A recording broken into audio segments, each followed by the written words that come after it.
everyone, this video is the part of our premium content.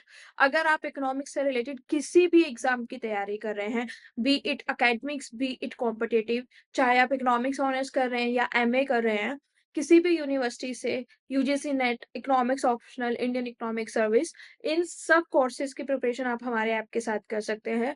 For more detail check out the link in the description. हमारे जो app है उसका link आपको description में मिल जाएगा. For more free content, you can download the app or you can directly WhatsApp at the given number below and enjoy the lecture. Good morning class, welcome back to the classes. जैसे कि आप सभी जानते हैं, हम अभी तक demand को डिस्कशन कर रहे थे. डिमांड के अंदर हमने लास्ट क्लासेस में अभी तक डिमांड क्या होता है, कितने तरीके की डिमांड क्या होती है, कितने तरीके की डिमांड होती है, लॉ ऑफ डिमांड क्या होता है, लॉ ऑफ डिमांड के रीजंस क्या थे, लॉ ऑफ डिमांड के एक्सेप्शंस क्या थे, ये सब हमने लास्ट क्लास में पढ़ लिया था. आज की क्लास में हम डिमांड की ही डिस्कशन को आगे बढ़ाएंगे, बट थोड़ा सा डिफरेंट तरीके का डिस्कशन होने वाला है. आज के क्लास में हम पढ़ेंगे मूवमेंट और शिफ्ट्स के बारे में. ठीक है, जब मैंने आपको डिमांड कर्व पढ़ाया था तो मैंने आपको बताया था कि डिमांड कर्व क्या होता है. Demand curve is the locus of all combinations. किस किस चीज का कॉम्बिनेशन होता है? locus of all combination of various quantity demanded at different prices.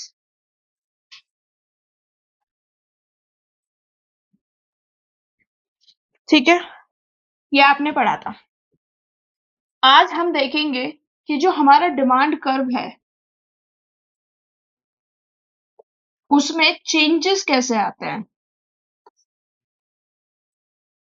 What are the reason which causes changes in demand curve. आज की क्लास में हम ये पढ़ने वाले हैं. ठीक है, तो सबसे पहले हम पढ़ेंगे मूवमेंट और फिर हम पढ़ेंगे शिफ्ट. ठीक है, तो क्या पढ़ने वाले हैं हम? Movement along the demand curve. ठीक है, movement along the demand curve. अब हमें पहले ये समझना है कि movement along the demand curve होता क्या है, लेकिन उसकी बेसिक रिक्वायरमेंट क्या है कि हम सबसे पहले ये समझें कि डिमांड कर्व बनता कैसे है. This is Y axis, this is X axis, right. This is X axis जिसपे हम क्वांटिटी को रिप्रेजेंट करते हैं. दिस इज वाई एक्सिस जिसपे हम प्राइस को रिप्रेजेंट करते हैं, right. This is price, this is quantity, और इसके बीच में जितने भी पॉइंट होते हैं वो सब डिमांड कर्व बताते हैं. डिमांड कर्व मैंने आपको लास्ट क्लास में भी पढ़ाया था. लास्ट क्लास में आई टोल्ड यू कि डिमांड शेड्यूल से डिमांड कर्व बनाना बताया था मैंने लास्ट क्लास में. ठीक है, तो अब हमको देखना है कि ये जो डिमांड कर्व है इसमें मूवमेंट कब कब हो सकता है. तो सबसे पहले आप ये समझिए कि जो डिमांड कर्व है उसमें हम कौन से दो वेरिएबल को रिप्रेजेंट कर रहे हैं. हम प्राइस को रिप्रेजेंट कर रहे हैं और क्वांटिटी को. ठीक है, दो एक्सिस है, एक्स एक्सिस और वाई एक्सिस. इन एक्सिस पर हम क्या रिप्रेजेंट कर रहे हैं? एक्स एक्सिस पे हम क्वांटिटी को रिप्रेजेंट कर रहे हैं और वाई एक्सिस पे हम प्राइस को रिप्रेजेंट कर रहे हैं. तो डिमांड कर्व में मूवमेंट कब होगा? जब इन दोनों में से किसी एक चीज में चेंज आएगा. अब हमने लॉ ऑफ डिमांड पढ़ा है. लॉ ऑफ डिमांड क्या कहता है? लॉ ऑफ डिमांड कहता है other things being constant there is an inverse relationship between the price and quantity demanded. Law of demand यही कहता है, राइट. तो मैंने आपको लॉ ऑफ डिमांड की लिमिटेशंस भी बताई थी. लॉ ऑफ डिमांड का क्या लिमिटेशन है कि वो केवल एक साइड का चेंज हमको बताता है कि अगर प्राइस चेंज होगा तो क्वांटिटी डिमांड पे क्या इंपैक्ट पड़ेगा. तो अगर हम मूवमेंट की बात कर रहे हैं, दो हमारे पास वेरिएबल हैं जिनको हम स्टडी कर रहे हैं, पहला क्वांटिटी और दूसरा प्राइस. तो इसमें से लॉजिकली आपको क्या लग रहा है कि हम किस में चेंज ऑब्जर्व कर पाएंगे? ऑब्वियस सी बात है, हम प्राइस में चेंज ऑब्जर्व कर पाएंगे। प्राइस में चेंज क्यों ऑब्जर्व कर पाएंगे? Because of law of demand. हम हमेशा से क्या कहते आ रहे हैं कि whenever there will be change in the price, there will be change in the quantity demanded too. ठीक है, इतना समझ में आ गया? प्राइस में चेंज होगा। अब मुझे ये बताओ कि जो प्राइस में चेंज होगा वो कैसे कैसे हो सकता है, कितने तरह का चेंज हो सकता है। ठीक है, थोड़ा सा और डिटेल में इस डिस्कशन को लेके चलते हैं कि हमको ये तो समझ में आ गया कि प्राइस में चेंज होगा। अब प्राइस में चेंज कैसे हो सकता है? प्राइस में चेंज दो तरीके से हो सकता है। पहला प्राइस में चेंज होगा कि आपका प्राइस जो है वो बढ़ जाए, इंक्रीज हो जाए। और दूसरा प्राइस में चेंज हो सकता है कि आपका जो प्राइस है वो कम हो जाए।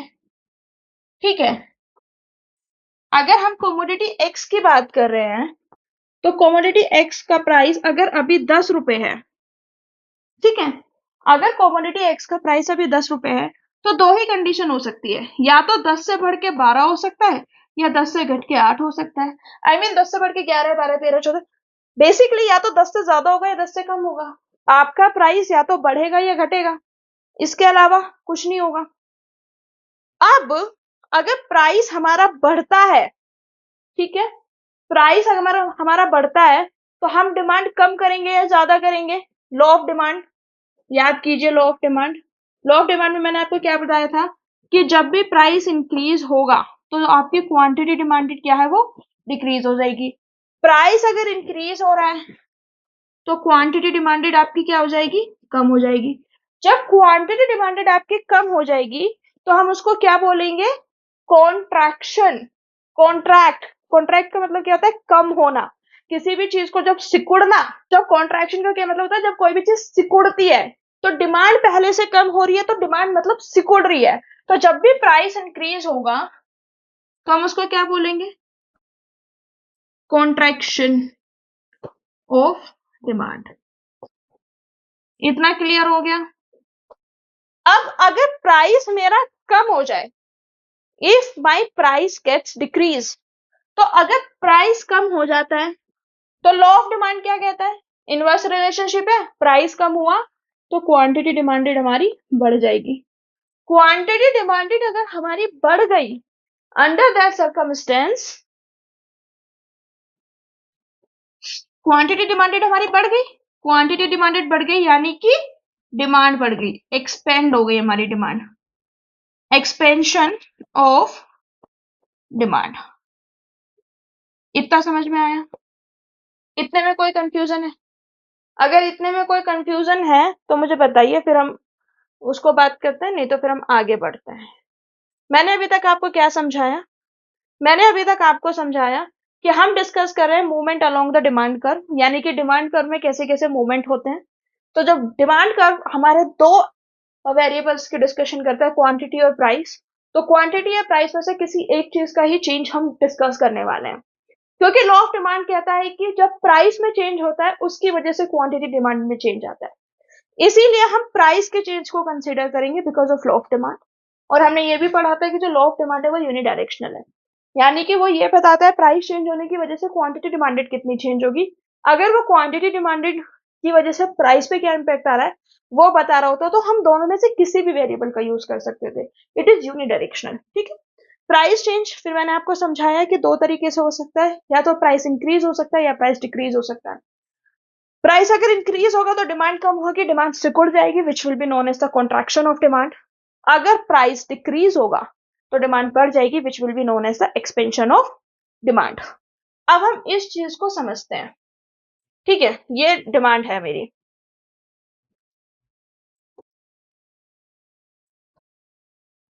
ठीक है, ये प्राइस है। तो लेट्स से अभी मेरा प्राइस क्या है? पी मेरा प्राइस है अभी, और पी प्राइस पे कितनी क्वांटिटी डिमांड हो रही है? This is the quantity. अब हम सबसे पहला केस कंसीडर करते हैं। Let's say there is increase in the price change, price जो है वो बढ़ जाता है। लेट्स से प्राइस जो है वो मेरा क्या हो जाता है? P1।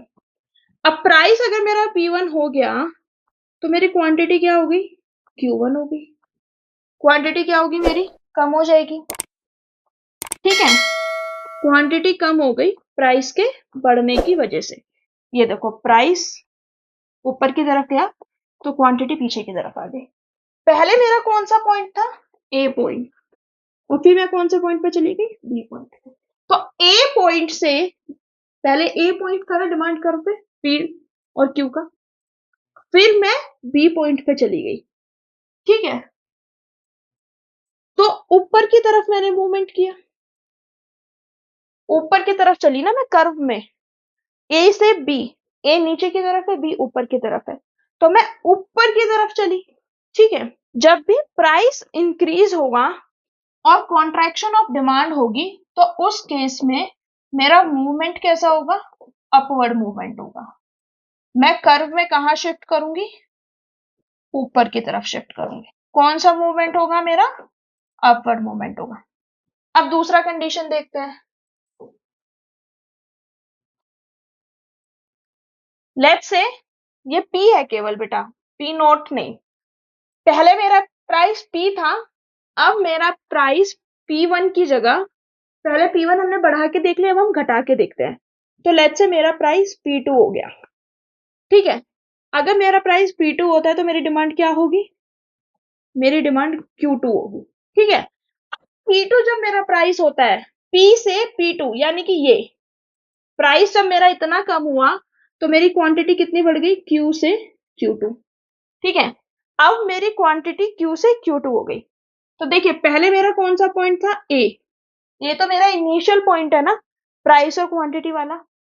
जब मेरा प्राइस कम हुआ और मेरी क्वांटिटी बढ़ी तो मेरा जो कर्व है उसका पॉइंट शिफ्ट होके कहां पे आ गया, सी।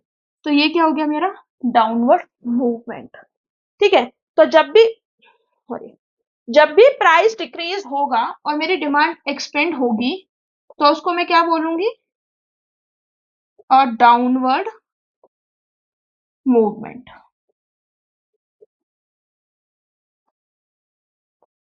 आई होप इतना आपको क्लियर हो गया होगा, इतने में आपको कोई भी कंफ्यूजन नहीं होगा मेरे हिसाब से। फिर भी मैं आपको फिर से सारी चीजें समझा देती हूँ। देखिए, हम movement along the demand curve की बात कर रहे थे। जब हमने movement along the demand curve की बात की तो मैंने उसमें बताया कि हमारे पास 2D फिगर है, दो एक्सिस हैं, एक्स एक्सिस और वाई एक्सिस, और हम उसमें दो वेरिएबल्स को चेक कर रहे हैं, क्वांटिटी एंड प्राइस। ठीक है, क्योंकि लॉ ऑफ डिमांड कहता है कि जो लॉ ऑफ डिमांड है वो यूनिडायरेक्शनल है और वो केवल उसी केस में एप्लीकेबल है whenever there will be the price change. तो हम प्राइस को चेंज करने की कोशिश करते हैं। प्राइस जो चेंज होगा वो दो तरीके से होगा, या तो प्राइस मेरा इंक्रीज होगा या मेरा प्राइस डिक्रीज होगा। और जब मेरा प्राइस इंक्रीज होगा तो मेरी जो क्वांटिटी डिमांडेड है, ठीक है, वो कम हो जाएगी, लॉ ऑफ डिमांड, और उसकी वजह से मेरी डिमांड कॉन्ट्रैक्ट हो जाएगी। और डिक्रीज अगर मेरा प्राइस होता है तो मेरी क्वांटिटी डिमांड बढ़ जाएगी और मेरी डिमांड एक्सपेंड हो जाएगी, डाउनवर्ड मूवमेंट होगा। मूवमेंट अपवर्ड और डाउनवर्ड कैसे होंगे वो मैंने इस डायग्राम में आपको अच्छे से एक्सप्लेन कर दिया। पहले हमारा जो प्राइस था वो पी था और फिर क्यू था। ठीक है, पी प्राइस पे हम क्यू क्वांटिटी को डिमांड कर रहे थे, फिर हमने एक बार बढ़ा के देखा तो देखा कि हमारा मूवमेंट अपवर्ड हुआ, फिर हमने प्राइस को कम करके देखा कि हमारा जो मूवमेंट है वो डाउनवर्ड हुआ। ठीक है, अब इसको मैं सम अप करूं तो इसको इस तरीके से भी सम अप किया जा सकता है। ठीक है, ये कब होगा, चेंज इन क्वांटिटी डिमांडेड। ठीक है, movement along the demand curve को हम चेंज इन क्वांटिटी डिमांडेड भी बोल देते हैं, चेंज इन क्वांटिटी डिमांडेड। ठीक है, change in quantity demanded, clear.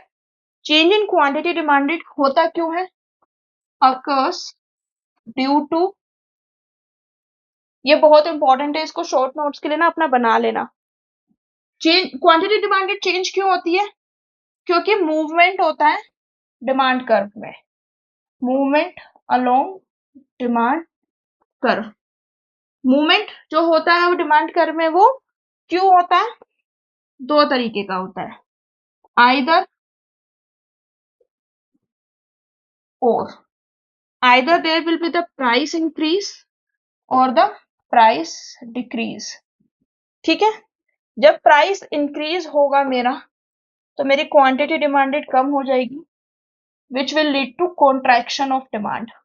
जब मेरा प्राइस कम होगा तो मेरी क्वांटिटी डिमांडेड बढ़ जाएगी, which will lead to expansion of demand. और इसका कर्व पे क्या इम्पैक्ट आएगा कि जो कॉन्ट्रैक्शन है वो अपवर्ड मूवमेंट करेगा और जो एक्सपेंशन है वो डाउनवर्ड मूवमेंट करेगा। कई बार जो कॉम्पिटिटिव एग्जाम्स होते हैं एमसीक्यूज वाले, उसमें डायरेक्टली पूछा जाता है कि अगर कॉन्ट्रैक्शन ऑफ डिमांड हो रहा है तो डिमांड कर्व पे क्या इम्पैक्ट पड़ेगा, whether it will move upward और whether it will move downward. It will tell us directly. ठीक है, तो आपको ये याद रखना है कि कॉन्ट्रैक्शन ऑफ डिमांड में अपवर्ड और एक्सपेंशन ऑफ डिमांड में डाउनवर्ड। और बहुत सारे लोग इस चीज में कंफ्यूजन भी हो जाते हैं कि जो कॉन्ट्रैक्शन है, यानी कि अगर कमी आ रही है, ठीक है, कॉन्ट्रैक्शन का मतलब तो डिमांड कम होना है, तो वो डाउनवर्ड मूवमेंट की तरफ टिक कर देते हैं। लेकिन इसमें उल्टा है, क्यों? क्योंकि इनवर्स रिलेशनशिप है। मैंने यहाँ पे आपको डायग्राम में बना के भी दिखाया है कि अगर कॉन्ट्रैक्शन होगा तो हम ऊपर की तरफ जाएंगे। ऊपर की तरफ क्यों जाएंगे? क्योंकि हमारी क्वांटिटी हम कम ले रहे हैं। क्वांटिटी कम का मतलब पीछे की तरफ आएंगे हम एक्स एक्सिस पे। देखिए, दिस इज क्यू। अगर कॉन्ट्रैक्शन हुआ, डिमांड कम हुआ, तो हम पीछे की तरफ आएंगे ना, पीछे की तरफ आएंगे तो अपवर्ड मूवमेंट होगा, इस तरफ जाएंगे तो हमारा डाउनवर्ड मूवमेंट होगा। तो इसमें कंफ्यूज नहीं होना है। ठीक है, क्वांटिटी डिमांडेड में किस तरीके से चेंज आया वो आपको समझ में आ गया होगा, मूवमेंट अलोंग द डिमांड कर, इसका कोई कंफ्यूजन नहीं होना चाहिए। अब इसके बाद हम पढ़ेंगे शिफ्ट इन द डिमांड कर। शिफ्ट इन डिमांड कर। देखिए, सबसे पहले तो आप मुझे ये बताइए कि जो मूवमेंट और शिफ्ट है इसमें क्या डिफरेंस है? बताइए, आपको क्या लगता है कि मूवमेंट और शिफ्ट में क्या डिफरेंस है? देखिए, शिफ्ट इन डिमांड कर्व, या फिर इसका दूसरा नाम है चेंज इन डिमांड।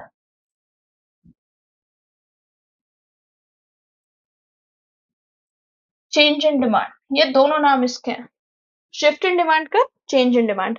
जब मैंने थोड़ा सा इस चीज पे डिस्कशन करते हैं, जब मैंने मूवमेंट की बात की और जब मैंने शिफ्ट की बात की, जब मैंने मूवमेंट की बात की तो मैंने क्वांटिटी डिमांडेड की बात की, और जब मैंने शिफ्ट की बात की तो मैंने केवल डिमांड की बात की। क्या डिफरेंस है? क्वांटिटी डिमांडेड और डिमांड में क्या डिफरेंस था, याद करो। मैंने फर्स्ट क्लास में पढ़ाया था डिमांड और क्वांटिटी डिमांडेड में क्या डिफरेंस था, याद करने की कोशिश करो।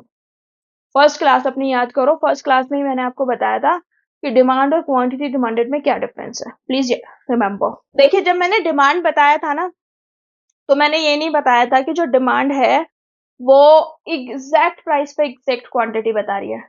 मैंने बताया था कि डिमांड बिहेवियर बता रहा है कि अगर प्राइस बढ़ेगा तो मैं इतना डिमांड करूंगा, प्राइस कम होगा तो मैं इतना डिमांड करूंगा। कोई स्पेसिफिक प्राइस पे बात नहीं हो रही है। बट जब मैंने क्वांटिटी डिमांडेड बताया था तो मैंने बताया था क्वांटिटी डिमांडेड में स्पेसिफिक प्राइस और क्वांटिटीज की बात हो रही है। जैसे कि 10 रुपए में मैं 3 किलो, अगर 10 रुपए दाम है तो मैं 3 किलो ऑरेंजेस खरीदूंगा, तो वो एक स्पेसिफिकेशन की बात हो रही है, एक स्पेसिफिक प्राइस की बात हो रही है, राइट? तो movement, quantity demanded, whenever there is a change in price, movement केवल और केवल प्राइस के चेंज की वजह से होगा, या तो अपवर्ड हो या डाउनवर्ड हो, प्राइस इंक्रीज हो या डिक्रीज हो। लेकिन जब हम शिफ्ट की बात करते हैं, डिमांड की बात करते हैं, तो वो सारे फैक्टर्स प्राइस के अलावा जो डिमांड फंक्शन को इन्फ्लुएंस कर रहे थे, डिमांड को डिटर्मिनेंट कर रहे थे, तो प्राइस के अलावा बहुत सारे डिटर्मिनेंट थे ना। प्राइस के अलावा प्राइस ऑफ रिलेटेड गुड्स था, substitute goods, complementary goods, income of the consumer, taste and preference, बहुत सारी चीजें। प्राइस के अलावा अगर कोई भी फैक्टर अगर इन्फ्लुएंस करेगा तो हम उसको क्या बोलेंगे? शिफ्ट। ठीक है, और वो किस में चेंज होगा? वो डिमांड में चेंज होगा। क्वांटिटी डिमांडेड का मतलब यह है जब प्राइस का हमको इम्पैक्ट देखने के लिए मिले। ठीक है, आई होप इतना आपको समझ में आ गया होगा। अगेन, इसमें भी हम उसी तरीके से देखेंगे कि जो शिफ्ट है वो किस किस तरीके से होता है। ठीक है, तो जो चेंज इन डिमांड है वो दो तरीके से हो सकती है। प्राइस के अलावा कोई भी ऐसा फैक्टर जिसकी वजह से डिमांड बढ़े। ठीक है, चेंज इन डिमांड क्यों हो सकता है? चेंज इन डिमांड होता है because change in factor other than price. क्यों होता है ये changing factor other than price? या तो आपकी डिमांड जो है वो बढ़ जाती है, या फिर आपकी डिमांड जो है वो कम हो जाती है। दो ही रीजन है, या तो डिमांड बढ़ेगी या डिमांड कम होगी। अगर डिमांड बढ़ती है तो मेरा क्या होगा, राइटवर्ड शिफ्ट होगा।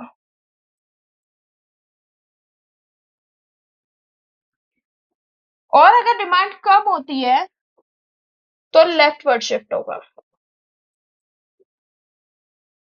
अभी शिफ्ट कैसे होगा इसको ना अभी हम ग्राफ में देख लेते हैं।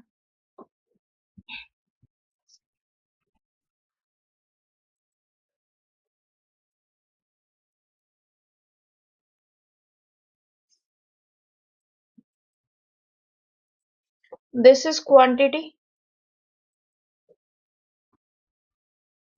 This is price.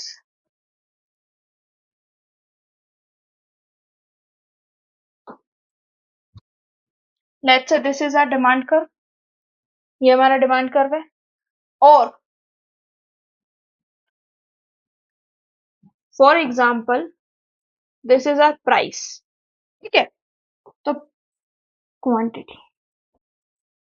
अब देखिए, मैंने आपको क्या बताया था, मैंने आपको बताया था कि ये जो डिमांड कर्व है ना, इसमें मूवमेंट तब होगा जब प्राइस चेंज होगा।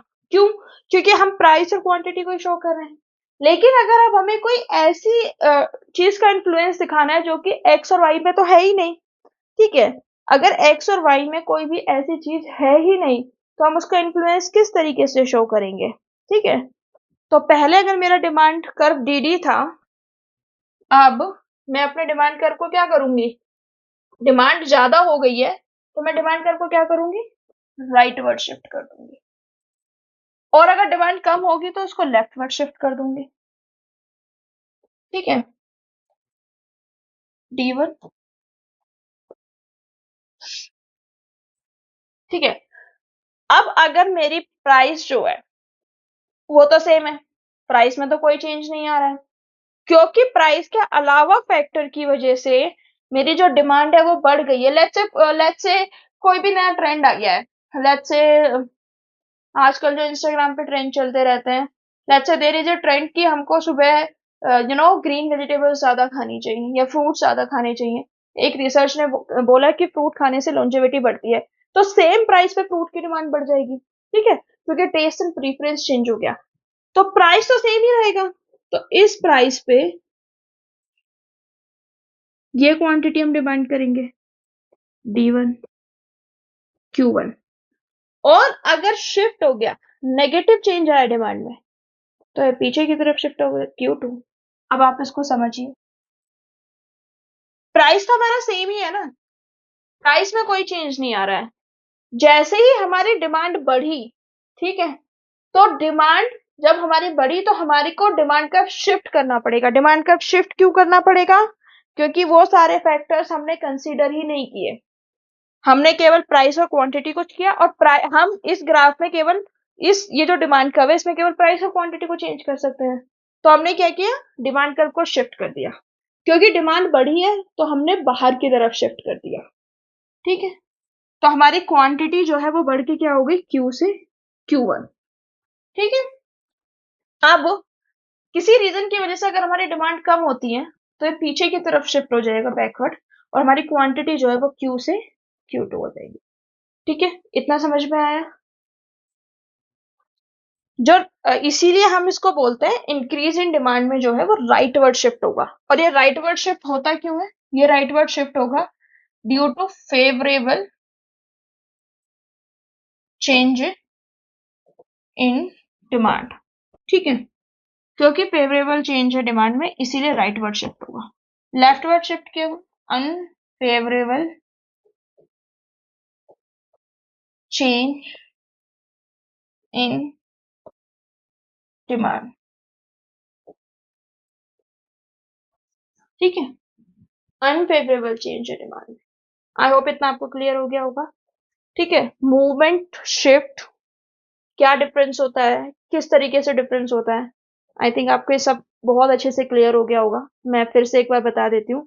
मैं 2-3 बार क्लास में इसीलिए बताती हूँ ताकि बच्चा जब क्लास लेकर जाए ना, तो उसको क्लास में ही सब याद हो जाए, उसको अलग से नहीं देखना पड़े कुछ भी। ठीक है? तो ये मूवमेंट था, ये शिफ्ट था। Now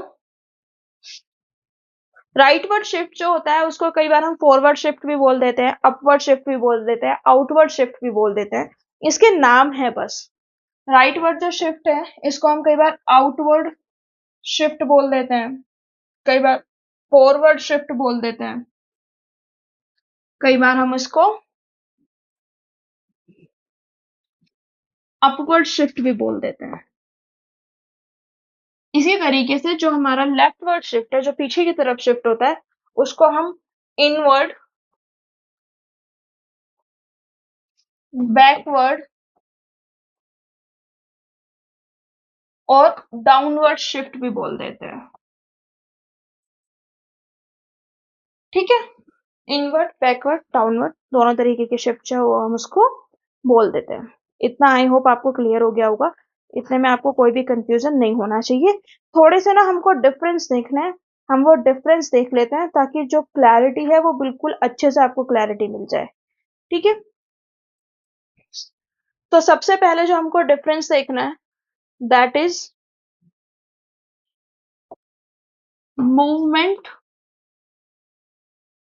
along demand curve and shift in demand curve. इन दोनों में देखना। मूवमेंट अलोंग डिमांड कर्व का क्या मतलब होता है बेटा? Movement along demand curve when the quantity demanded changes due to change in price keeping other factors. Movement along demand curve कब होगा? जब क्वांटिटी डिमांडेड चेंज होगी। किस वजह से चेंज होगी? Due to change in price leading other factors constant. बाकी के जो फैक्टर्स हैं वो कांस्टेंट रहे। Shift in demand curve. Shift in demand curve का क्या मतलब है? जब डिमांड चेंज होती है,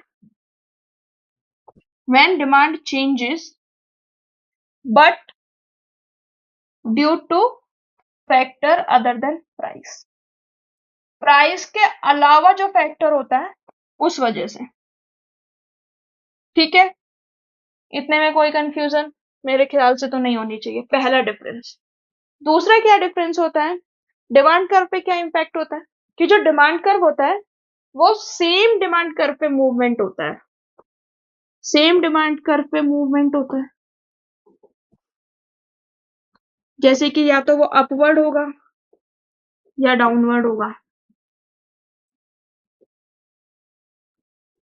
लेकिन जो शिफ्ट की बात करते हैं तो जो डिमांड कर्व होता है वो ही चेंज हो जाता है। जो है वो डिमांड कर्व चेंज हो जाता है। तो टीडी जो है वो हमारा चेंज हो जाता है। It get shifts either rightward और लेफ्टवर्ड। ठीक है? या तो राइटवर्ड चेंज होगा या फिर लेफ्टवर्ड चेंज होगा। ये जो है होता है ड्यू टू इंक्रीज और डिक्रीज इन प्राइस। ये होता है ड्यू टू इंक्रीज और decrease in other factors rather than price। other factors, इस other factors में क्या है? price of related goods which include substitutes and complementary goods, then income, then taste and preferences and so on। there are a lot of factors। ठीक है? तो movement along demand curve में जैसे कि मैंने बताया था सेम डिमांड कर्व पे मूवमेंट होता है। तो ये देखिए एक ही डिमांड कर्व है, उसी पे मूवमेंट हो गया। कभी हम ए से बी पे चले गए, कभी हम ए से सी पे चले गए, but when we are talking about shift, तो शिफ्ट में हमारा डिमांड कर्व भी चेंज हो जाता है। अगर आप इसको क्विकली ड्रॉ करना चाहें तो इसको इस तरीके से ड्रॉ कर सकते हैं।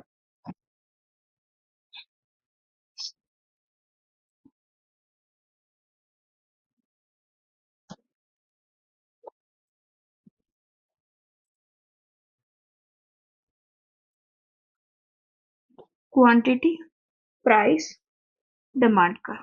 ठीक है? This is price. लेट्स से प्राइस बढ़ गया, हमारा प्राइस P1 हो गया, तो हमारी क्वांटिटी कम होके Q1 हो गई, P से P1 होने पे Q से Q1। अगर हमारा प्राइस P से P2 हो गया, प्राइस कम हो गया, तो हमारी क्वांटिटी बढ़ के Q से Q2 हो गई। ठीक है, then this quantity and price। ठीक है, दिस इज डिमांड को। अब हमारा प्राइस सेम है, प्राइस चेंज नहीं होगा, लेकिन किसी और फैक्टर की वजह से डिमांड बढ़ी तो हमने उसको राइटवर्ड शिफ्ट कर दिया, और किसी और फैक्टर्स की वजह से डिमांड कम हुई तो हमने इसको कम कर दिया। तो जब हमारी डिमांड बढ़ी तो वो Q से Q1 हो गई, जब हमारी डिमांड कम हुई तो वो Q से Q2। इतना बेसिकली डिफरेंस है। ठीक है, आई होप इतना आपको क्लियर हो गया होगा। That's it for today's lecture guys. I just hope कि आपको आज का वीडियो बहुत अच्छा लगा होगा। अगर आपको वीडियो अच्छा लगा है तो like it, share it, subscribe to the channel. Please subscribe करके जाइए, क्योंकि I have seen in my analytics कि आप लोग वीडियोस देख लेते हैं, सब्सक्राइब नहीं करते हैं। Please make sure to subscribe and hit the notification bell, ताकि नेक्स्ट टाइम जब भी वीडियो अपलोड करूँ वो जल्द से जल्द आपको मिले। I have target of finishing each and every topic of economics. Until next time, I see you again. Keep loving us. Thank you so much.